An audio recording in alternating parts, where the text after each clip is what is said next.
හිතලා බලන්න.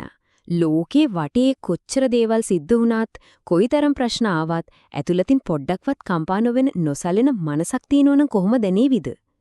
අන්න ඒ වගේ අසමසම ප්‍රඥාවක් ගැන තමයි අපි අද කතා කරන්න යන්නේ. ඇත්තටම කිසිම බයක්, කිසිම චකිතයක් නැතුව සම්පූර්ණ ස්ථාවරත්වයකින් ඕනෑම දෙයකට මුහුණ දෙනවා කියන එක මොන වගේ හැඟීමක් වෙන්නේ නැද්ද? අන්න ඒක තමයි අපි අද කතා කරන මේ ගැඹුරු ප්‍රඥාවේ හරය. හොඳයි. අපි දැන් ගැඹුරටම යමු. අර කියව අසමසම මානසික ස්ථාවරත්වය තමයි අපි සෙලවිය නොහැකි ප්‍රඥාව කියලා හඳුන්වන්නේ. බලමු මේ සංකල්පය ඇතුලේ මොනවද තියෙන්නේ කියලා. මේකට pāli භාෂාවෙන් කියන නම තමයි අකම්පන ඥාන. අකම්පන කියන්නේ කම්පණය නොවන, නොසැලෙන කියන එක. ඥාන කියන්නේ දැනුම හෝ ප්‍රඥාව. ඉතින් හරියටම කිව්වොත් කම්පා කරන්න බැරි දැනුම. හරියට මහා කුණාටුවක් මැද්දේ නොසැලී තියෙන දැවැන්ත පර්වතයක් වගේ පිටතින් මොන දේ වුණත් ඇතුළතින් ස්ථාවරව තියාගන්න පුළුවන් හැකියාව. එතකොට ප්‍රායෝගිකව මේක කොයි වගේද? හිතන්න අපි ගොඩක් දෙනෙක් ඉස්සරහට ගියාම පුඩි චකිතයක් බයක් දැනෙනවානේ. ඒක සාමාන්‍යයි. හැබැයි මේ අකම්පන ඥානය කියන්නේ ඕනෑම සභාවක් ඕනෑම පිරිසක් මැද්දට ගිහින් කිසිම පැකිලීමක් කිසිම තැතිගැන්මක් නැතුව සම්පූර්ණ ආත්ම විශ්වාසයෙන් කටයුතු කරන්න පුළුවන් හැකියාවට. ඉතින් මේ කියන ඕනම සභාවකට නිර්භයව මුහුණ දෙනවා කියන එකේ තේරුම මොකක්ද? බුදුදහමේ ගැන්වීම් වලට අනුව මේ සභාව එමත් නැත්නම් පිරිස් වර්ග 8ක් ගැන විශේෂයෙන්ම කතා කරනවා. අපි බලමු ඒ මොනවද කියලා.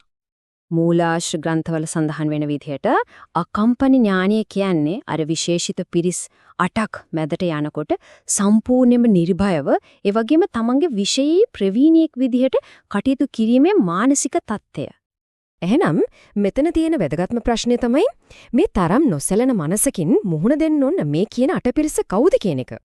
මෙන්න මේ තමයි ඒ අටපිරිස. බලන්න මුලින්ම තියෙන්නේ ක්ෂත්‍රිය. ඒ කියන්නේ රජවරු සහ පාලකයෝ. ඊළඟට බ්‍රාහ්මණ. ඒ කියන්නේ විද්වතුන් සහ පූජකවරු. ඊට පස්සේ ගෘහපති. ඒ කියන්නේ ගිහි ප්‍රභූන් සහ ශ්‍රමණ. ඒ කියන්නේ තාපසවරු.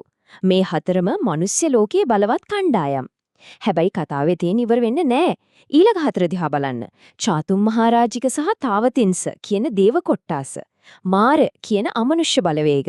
ඒ වගේම බ්‍රහ්මයින්. ඒ කියන්නේ මේ නිර්භීතකම මිනිස්සුන්ට විතරක් නෙවෙයි දිව්‍යමය සහ අමනුෂ්‍ය බලවේග ඉස්සරහත් නොසැලී පවතිනවා කියන එකයි. ඉතින් මේකෙන් අපිට පැහැදිලි වෙනවා මේ ප්‍රඥාවේ තියෙන විශ්වීය බව. ඒ කියන්නේ මේ නොසැලෙන බව මිනිස් ලෝකයේ බලය, ධනය, බුද්ධිය කියන අභියෝගවලට විතරක් සීමා වෙන්නේ නැහැ.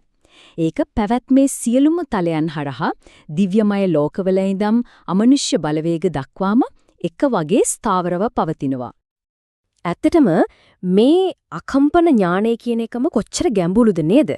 හැබැයි පුදුම හිතෙන කාරණේ තමයි මේ අපි කතා කරේ ඊටත් වඩා විශාල දැනුම් පද්ධතියක එකම එක කොටසක් ගැන විතරයි. අපි දැන් බලමු ඒ සම්පූර්ණ සිතියම දිහා. ඔව් අපි මේ කතා කරපු අකම්පන ඥානය කියන්නේ හරියට විශාල ජිග්සෝ පසල් එකක එකම එක කෑල්ලක් වගේ. සම්පූර්ණ චිත්‍රය දැක්කම ඇත්තටම පුදුම හිතෙයි. පටිසම්භිදාමග්ගය කියන ග්‍රන්ථයට අනුව බුදුරජාණන් වහන්සේට ආවේනික වුණු මේ වගේ ඥාන වර්ග 73ක් ගැන සඳහන් වෙනවා. හිතන්න 73ක්. මේක නිකන් අදහස් ටිකක් නෙවෙයි. විධිමත්ව ලේඛනගත කරපු දැවැන්ත ප්‍රඥා පද්ධතියක්. හොඳයි. අර ඥාන 73 අතරිනුත් වෙන කිසිම කෙනෙක්ට ළඟා වෙන්න බැරි අතිශයින්ම සුවිශේෂී ඥාන කාණ්ඩයක් තියෙනවා. අපි දැන් අවධානය යොමු කරන්නේ අන්නේ විශේෂ ඥාන 6 දිහාවට. ඇත්තටම රසවත්ම කාරණේ තමයි අර අපි කතා කරපු ඥාන 73න් 6ක් විතරක් අනිත් හැම එකකටම වඩා වෙනස් අසමසම ගණයට වැටෙනවා. අන්න ඒ ටික තමයි ප්‍රඥාවේ ඉහළම මට්ටම නියෝජනය කරන්නේ. ඒවට තමයි කියන්නේ ෂඩ්අසාධාරණ ඥානය කියලා. විශේෂිත ඥාන 6. මේ අංකය මතක තියාගන්න. මොකද මේකෙන් නියෝජනය වෙන්නේ ප්‍රඥාවේ ඉහළම හිණිපෙත්ත. එහි කූට ප්‍රාප්තිය. ෂඩ් අසාධාරණ ඥාන. මේ වචනේම තේරුම තමයි 6කින් යුත් අන් අයට සාධාරණ නොවන කියන එක. හැබැයි මෙතන අසාධාරණ කියන්නේ අසාධාරණයක් කියන එක නෙවෙයි. පොදු නොවන කියන අර්ථයෙන්. ඒ කියන්නේ මේවා ශ්‍රාවකියෙක්ටවත් දෙවියෙක්ටවත් බ්‍රහ්මයෙක්ටවත් ලබා ගන්න බැරි සම්බුදු කෙනෙකුට පමණක්ම ආවේනික වුණු ප්‍රඥාවන්.